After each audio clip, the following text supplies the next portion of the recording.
In 8.2, we're going to go over how to determine if two polygons are similar.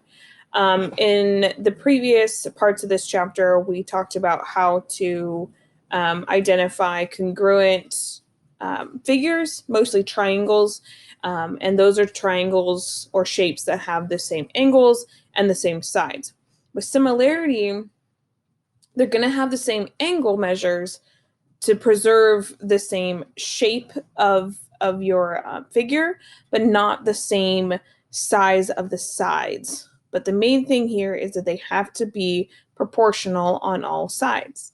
So the first thing we're going to do is figure out how to name the polygon. So in a similarity statement, just like with a congruent statement, we have matching pieces.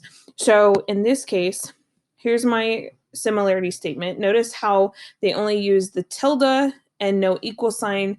The congruent statement has the equal sign in it. The similarity one does not. So as you can see with my two shapes, these two look like they're proportional. They look like they're the same shape, but they're not the same size. So meaning they're going to have the same angle measures for their matching pieces, but the sides are not going to be the same. So in this case, we're going to go over which pair should go together. So in a congruent state or similarity statement, the position of your letter matters. So I know that angle A and angle P have to be the same. So this one is kind of a rotation in a way.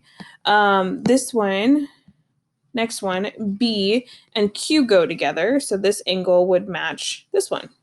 That way you know that this side and this side are going to be the ones that are proportional. So when you pick out how to tell if they are proportional or not, it's important to match up the appropriate sides. And you do that by looking at your similarity statement.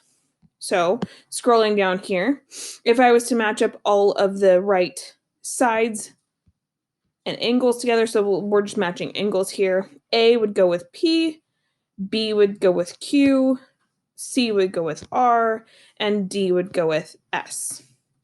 And that way I know how my figure is turning from one shape to another. So as you can see down here, they have the proportional sides with one another. So side AB would go with PQ, side BC would go with QR, and so on and so forth.